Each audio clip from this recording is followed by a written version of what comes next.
Oui, j'ai fermé les volets, j'ai fermé les fenêtres, parce que dehors c'est le Tour de France et il y a plein de monde, il y a plein de bruit.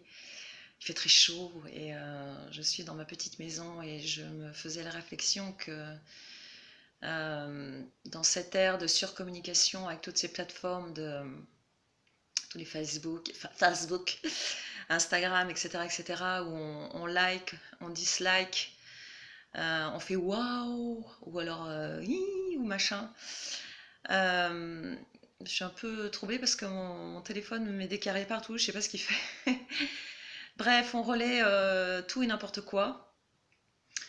Et surtout, je suis en admiration devant tous ces gens qui prennent la parole, tous ces soi-disant complotistes, lanceurs d'alerte, hein, tous ces gens qui expriment leur vérité, souvent avec beaucoup de, j'allais dire, de documents, en plus de preuves, des gens très sérieux et qui ont le courage de faire ça parce que c'est très difficile. Et signaler juste que la meilleure manière de discréditer quelqu'un qui dit la vérité, c'est de balancer tout un tas de gens ou d'informations à côté qui vont dans ce sens-là, en exagérant les propos, en les détournant et en faisant passer ces gens pour des guignols. Il y en a des guignols, mais il y a des gens très très courageux et qui cherchent par eux-mêmes ailleurs que dans les journaux, la télévision, la radio, que personnellement je n'écoute plus et ne lis plus depuis des années, et en faisant des recherches par moi-même, principalement sur le corps humain, dans toute sa complexité et au milieu de l'univers, ce qu'il est, ce que ça veut dire, tout ça. Enfin bon, et en regardant autour de moi et en faisant des expériences et en vivant des expériences, puisque j'ai été malade pendant des années, jusqu'à en faire un arrêt cardiaque et mourir, enfin, etc. Donc je sais de quoi je parle un petit peu et c'est pas facile de prendre la parole comme ça, à visage découvert et je trouve qu'on se parle plus.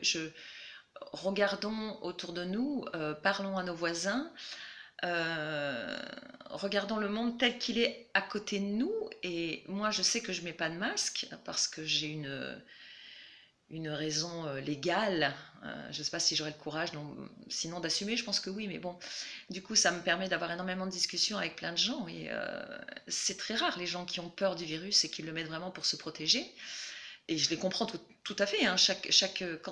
Devant la maladie, on est tous différents et d'avoir peur d'être malade, c'est tout à fait légitime et je comprends. Mais ou alors les gens disent mais j'ai peur de le passer alors que moi je vais, oui, on me dit je vais très bien mais j'ai peur de le passer, mais si tu vas très bien t'as peur de quoi? Et on sait très bien que la peur crée, que nos pensées sont créatrices. Bon, je vais pas rentrer là-dedans parce que c'est un truc encore où il faudrait 2 heures de débat ou de conférence ou j'en sais rien, mais moi je l'ai vécu tout ça. On m'a dit tu ne vas pas guérir, vous n'allez pas guérir, nanana. Et quand j'ai changé d'optique, de point de vue, que je regardais les choses différemment, que je me suis fait confiance, tout a basculé. Et c'est un peu long, mais vraiment, arrêtons de nous pointer du doigt les uns les autres et échangeons nos points de vue calmement, de voisin à voisin, ou comme ça, dans une vidéo où on prend le temps de parler. Et en même temps, voilà, je suis en train de regarder le temps qui passe et je me dis, voilà, j'en suis déjà à 3 minutes 44, c'est trop long, les gens vont zapper. Puis de toute façon, qui suis-je, hein, et puis pourquoi je parle et à quoi ça sert. Mais voilà, tout ça je, je suis assez, je suis passée par tous les stades.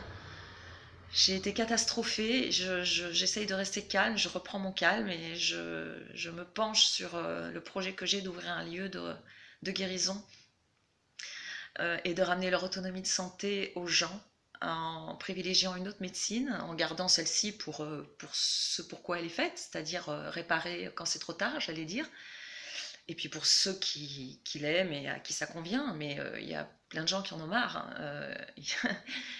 Il est tout à fait possible, et j'en suis l'exemple, de se soigner, ou de se maintenir en santé et de revenir de la mort, ce qui est mon cas, de revenir d'un corps qui a pesé 10 kilos de moins que ça, et de toutes les expériences les plus traumatisantes avec rien. avec un peu de vitamine C, un peu d'argile, un peu de ceci, cela, et surtout la croyance absolue dans le fait que notre corps est intelligent, se répare, et que si on voit la maladie sous un autre angle, euh, et qu'on y croit, et qu'on est soutenu par des gens qui sont passés par là, et qui partagent ça, tout va bien, tout est possible. Ce qui ne nous tue pas nous rend plus forts. Donc j'espère que tout ça, qui ne nous aura pas tué tant que ça finalement, regardez les vrais chiffres, ils sont disponibles sur Internet. J'espère que tout ça nous rendra plus forts et va pas continuer à nous diviser, quoi. C'est tout. Voilà, c'était mon petit mot du jour. Parce que ça fait 50 ans que je fais le clown, que j'essaie de m'adapter à ce monde auquel je comprends rien. Et j'aime bien faire le clown, il faut faire le clown, mais il faut montrer aussi qui on est, et avoir la vulnérabilité assumée, de montrer aussi que ben c'est pas facile tous les jours, que ça va, quoi. Euh, que tout est possible, en fait. Voilà, c'est ce que je voulais dire, tout est possible. Bon voilà, 5 minutes 59, j'arrête. Je reste sur Bouddha et son aigue marine.